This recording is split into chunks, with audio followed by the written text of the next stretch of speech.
नमस्कार। आप देख रहे हैं आज़ाद समाचार। हमारे साथ अभी वर्तमान में जो साथ में बैठे हुए हैं, इनका नाम है पंकज सिंह, प्रदेश अध्यक्ष हैं आम आदमी पार्टी के।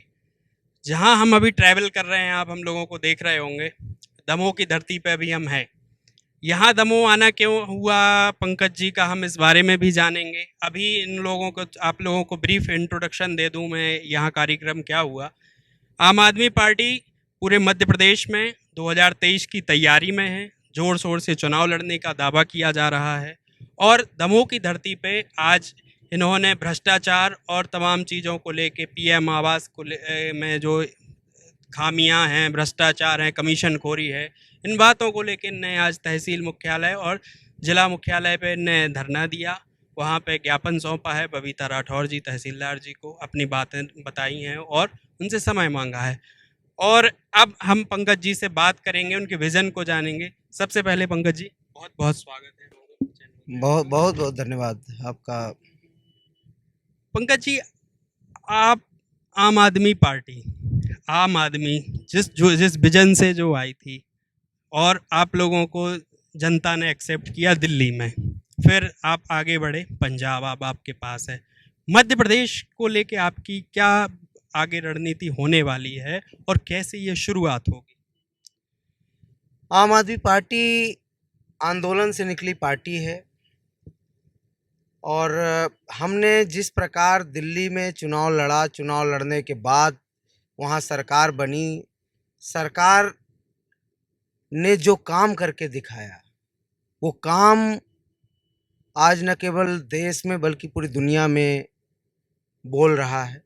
उस काम पे लगातार अलग अलग राज्यों की जनता मोहर लगाने को तैयार है। पंजाब में जो ऐतिहासिक रिजल्ट आए हैं, परिणाम आए हैं, वो अरविंद केजरीवाल जी ने जो दिल्ली में शिक्षा का, स्वास्थ्य का, बिजली का, पानी का, सड़क का, किसान भाइयों को फसल के दाम देने का, युवा साथियों को रोजगार देने का, ये जो काम किया है, ये जो मॉडल बनाया है, उस मॉडल को पंजाब की जनता ने मोहर लगाई और ये बताया कि अब देश के अंदर काम की राजनीति चलेगी, जुमलों की राजनीति नहीं चलेगी, झूठी घोषणाओं की राजनीति नहीं चलेगी। एक तरफ तो ये है, दूसरी तरफ जिस प्रकार मध्य प्रदेश में आज जनता शिवराज सिंह चौहान और उनकी सरकार से त्रस्त है। यहाँ हर डिपार्टमेंट में घूसखोरी है, लूट मची पड़ी है। शिक्षा, स्वास्थ्य, बिजली, पानी, इन सब व्यवस्थाओं की हालत ख़राब है। ऐसे में कांग्रेस पार्टी विपक्ष से गायब है। सड़क से लेकर सदन तक कांग्रेस गायब है। यहाँ तक कि कांग्रेसी विधायक 2020 में बिक गए, तो जनता उनसे भी उम्मीद नहीं करती। तो जनता आम आदमी पार्टी की ओर उम्मीद भरी नज़रों से देख रही है। आप जब उम्मीद की बात करते हैं तो सबसे जो उम्मीद भरी नज़रों से अभी जो वर्तमान में प्रदेश की स्थितियां हैं, वो है युवा। युवा की जो उम्मीदें हैं, उनको रोजगार चाहिए। आज तमाम अभी शिक्षक भोपाल में धरना देते रहे, तब उनको जाके 2018 की वैकेंसी 2022 में पूरी भर्ती प्रक्रिया भी चल रही है, उसमें भी पूरी नहीं हुई। तो इन तमाम जैसे मुद्दे जो आते हैं, तो इनको लेके आप युवाओं के लिए क्या विज़न लेके आ रहे हैं? क्या आपकी रणनीति रहेगी जो भाजपा के आप खिलाफ या भाजपा का सामना उससे कर सकें? देखिए, आज समाज का हर तबका परेशान है। विशेष रूप से युवाओं की बात करें तो मध्य प्रदेश के जो सरकारी आंकड़े कहते हैं, प्रदेश के अंदर 48 जिलों में रोजगार कार्यालय हैं, जहां 34 लाख युवा रजिस्टर्ड पढ़े लिखे लोग बेरोजगार हैं। और ये संख्या अगर ओवरऑल देखी जाए तो वो 75 लाख के पार जाती है। ऐसी कई एजेंसियां सर्वे करके बताती हैं। ऐसे में लोगों की एक तरफ रोजी रोटी की व्यवस्था नहीं है, दूसरी तरफ माता पिता पेट काट के बच्चों को, चूँकि सरकारी शिक्षा व्यवस्था ध्वस्त है यहाँ मध्य प्रदेश में, प्राइवेट शिक्षा व्यवस्था में मोटी फीस देकर और अपना ज़मीन गिरवी रख के माताएँ बहनें जेवर गिरवी रख के बच्चों को पढ़ाती हैं। और पढ़ने के बाद युवा साथियों को रोज़गार के नाम पे बेपम को घोटाला मिलता है। तो युवा आज कई मायनों में उम्मीद खो चुके हैं। आज ही मैं एक अखबार की कटिंग पढ़ रहा था, जिसमें ये आंकड़ा आया देश भर का कि 45 करोड़ लोगों ने रोजगार की उम्मीद छोड़ दी है। ये मोदी सरकार है। और शिवराज सिंह चौहान तो मोदी जी के उन लोगों में से हैं जो खाली कि इतने वर्षों तक हम लोगों ने इन पार्टियों को देख लिया। इन्होंने रोजगार के नाम पर हमें व्यापम दिया, हमें आत्महत्या करने पे विवश किया। 2 युवा प्रतिदिन मध्य प्रदेश में बेरोजगारी के चलते आत्महत्या करने पे विवश हैं। तो ऐसे समय में सत्ता में बैठे लोग, व्यवस्था में बैठे लोग इन सब चीज़ों के लिए जिम्मेवार हैं। तो ऐसी व्यवस्था जो सड़ चुकी है, जो अपने युवा साथियों को, पढ़े लिखे लोगों को, जो सक्षम लोग हैं उनको काम तक नहीं दे पा रही, काम का उचित दाम तो दूर है, सम्मान दूर है। तो इस व्यवस्था को उखाड़ फेंकने का समय है। आम आदमी पार्टी अपील करती है कि आइए हम सब लोग मिलकर इस व्यवस्था को बदलें और ऐसी व्यवस्था लाएं जिसमें हर युवा को सम्मान के साथ रोजगार मिल सके, हर बच्चे को अच्छी शिक्षा मिले, नागरिकों को स्वास्थ्य सुविधाओं से लेकर किसान भाइयों को फसल के दाम और माताएं बहनों को सम्मान मिले।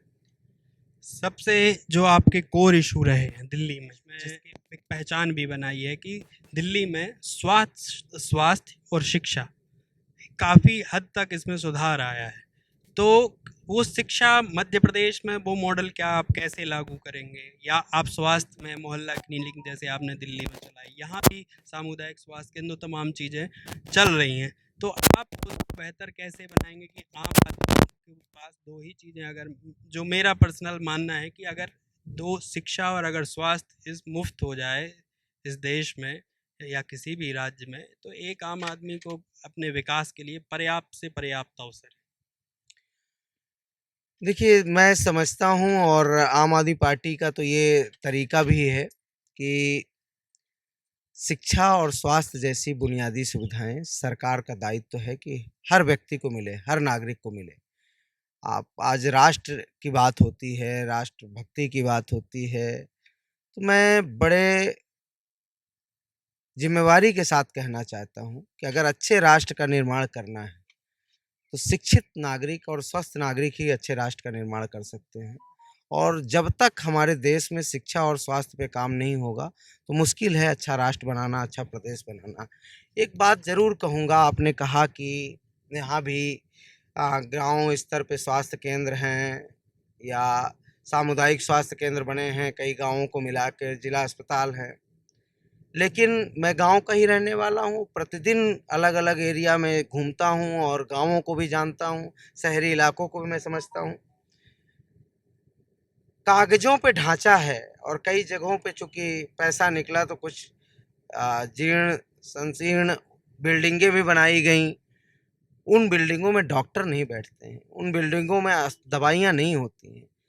आप अगर 23,000 से ज़्यादा पंचायतें हैं, ग्राम पंचायत हैं, उनमें जो स्वास्थ्य केंद्र बने हैं, मैं दावे के साथ कह सकता हूं कि 1000 स्वास्थ्य केंद्र भी काम नहीं कर रहे हैं मध्य प्रदेश के अंदर। और जो सामुदायिक स्वास्थ्य केंद्र हैं उनके हालात तो बदतर हैं ही। वहाँ भी एमबीबीएस डॉक्टर है ना, रोजगार योजना, स्व सहायता समूह बना के लोन जैसी योजना, कि इनके सब्स्टिट्यूट आपके पास क्या हैं? कि हमारी बहन को, हमारी बेटी को हमें सक्षम बनाना है, मजबूत बनाना है, आत्मनिर्भर बनाना है और योजनाओं के माध्यम से उन्हें मदद भी करनी है। तो वो अपना विकास, समाज का विकास सीधे तौर पर करेंगी। मैं एक चीज़ ज़रूर कहूँगा कि जब बात बजट की आती है कि भाई शिक्षा, स्वास्थ्य, आप बिजली, पानी, माताएं बहनों को सुरक्षा, ये सुविधाएं कैसे देंगे? तो अलग अलग राज्यों का जो जितना बड़ा राज्य है उसका उतना बड़ा बजट है। दिल्ली का अगर बजट हमें 30,000 करोड़ का मिला था, सारी सुविधाएं देने के बाद आज एकमात्र देश की सरकार है जो फायदे के बजट पे है, अरविंद केजरीवाल सरकार। और दूसरी तरफ 2,80,000 करोड़ के बजट के बावजूद और कई तरह की खनिज संपदा, हर चीज़ की जो ज़रूरत है, नदियों से लेकर सब कुछ यहाँ उपलब्ध होने के बाद भी शिवराज सिंह चौहान कोई एक विभाग या कोई एक योजना ये नहीं बता सकते हैं कि उन्होंने प्रदेश के लिए ये अच्छा किया। चेहरा कैसे आप चुनेंगे, कैसे फाइट करेंगे भाजपा? देखिए, मेरा मानना है कि चेहरे काम के आधार पे बनते हैं। तो अरविंद केजरीवाल जी का काम, उनकी टीम का काम बोलता है। आज भगवंत मान जी पंजाब के मुख्यमंत्री हैं। हो सकता है इसके पहले लोग इतना ना जानते रहें उनको, लेकिन वो उनको पार्टी ने मौका दिया, पार्टी के हमारे पदाधिकारी रहे हैं, सांसद रहे हैं पार्टी से, तो वो आज चेहरा भी बन रहे हैं, उनका काम भी बोल रहा है। ऐसे ही मध्य प्रदेश जैसा राज्य हो या यहाँ की जो परिस्थितियाँ हैं, इन परिस्थितियों में जिस तरीके की समस्याओं से लोग ग्रस्त हैं, लोग परेशान हैं, लोग बदलाव चाहते हैं। लोग ये बस नहीं चाहते कि फलाने चेहरे को हटा के ढकाने चेहरे को लाना है। लोग व्यवस्था का परिवर्तन चाहते हैं, कामों में सुधार चाहते हैं, लोग अपनी ज़िंदगी में सुधार चाहते हैं। वो सुधार कम फेमस वाला चेहरा भी कर सकता है।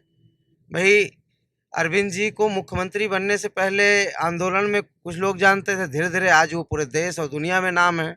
ऐसे आज भगवंत मान जी नाम है। ऐसे मध्य प्रदेश में भी व्यवस्था परिवर्तन के मुहिम को जनता लीड करेगी। जनता इस पार्टी को, चूँकि ताकत ही जनता है और चुनाव चिन्ह झाड़ू है, तो हम सब लोग मिल के सफाई करते हैं, तो यहाँ भी सफाई होगी और पार्टी जो तय करेगी कि भाई इनके माध्यम से यहाँ काम होना है। हम सब लोग इस व्यवस्था परिवर्तन में जो जनता के काम है, उस काम का हम माध्यम बनना चाहते हैं। हमारी पार्टी माध्यम है, तो उस माध्यम में कौन चेहरा बनेगा, कौन आगे आएगा, ये पार्टी तय कर लेगी। लेकिन हमारी नीयत साफ है कि हम जनता के लिए काम करना चाहते हैं, जनता के साथ मिल के करना चाहते हैं। और जब जनता जाग जाती है, तो जैसे चरणजीत सिंह चन्नी पंजाब के मुख्यमंत्री थे, वो छोटे से कार्यकर्ता से लाभ सिंह से चुनाव हार गए, जो मोबाइल की दुकान में काम करते हैं।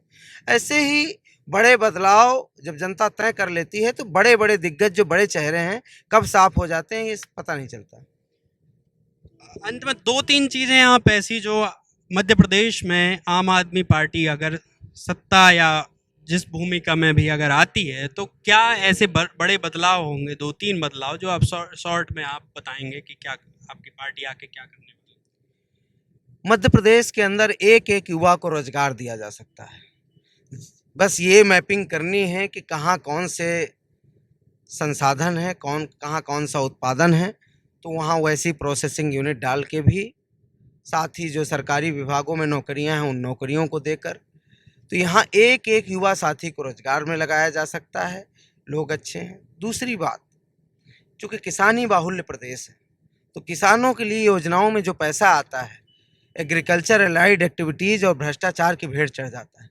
तो किसान जब तक संपन्न नहीं होंगे, किसान खुश नहीं होंगे, उनको उनकी फसल का दाम नहीं मिलेगा, तब तक इस प्रदेश का विकास मुश्किल है। तो किसानों को ध्यान में रखना ज़रूरी है। बड़ा तबका चूँकि जंगल के इलाकों में, जंगल के आसपास रहता है, आदिवासी समाज है, अन्य समाज भी जंगल के इलाकों में रहते हैं, तो वहाँ से हम किस तरीके से लोगों को मुख्य धारा में ला सकते हैं, वो काम। फिर हमारी रेसिपी है, हम तो ये करते ही हैं कि शिक्षा है, स्वास्थ्य है, बिजली है, पानी है, सड़क है, लोगों की सुरक्षा है, माताएं बहनों का आने जाने की व्यवस्था है। ये सब चीज़ हम मानते हैं एक लोक कल्याणकारी सरकार का दायित्व है, तो कि अपनी जनता को वे सुविधाएं उपलब्ध कराए, ताकि जनता का सही से विकास हो, और वही जनता जो सही मायनों में अपना विकास कर रही है, वही राष्ट्र का भी विकास कर सकती है। तो हम वो काम तो सब करेंगे ही, शिक्षा, स्वास्थ्य, बिजली, पानी, सड़क का काम करेंगे ही। रोजगार, किसानों के फसल का दाम, किसानों के जीवन सुधारना, माताएं बहनों की सुरक्षा, और जो हमारे संसाधन हैं, जंगल से लेकर बिजली बनाने तक के स्रोत, सीमेंट बनाने तक के स्रोत, सारे चीज़ों को हम लोग जनता के लिए खोलेंगे, और उम्मीद करता हूं कि हम सफलता के साथ इन चीज़ों को लेके भी जाएंगे। तो दोस्तों, आज का हम आपका आज जो हमारी बातचीत है यहाँ पे ख़त्म करते हैं।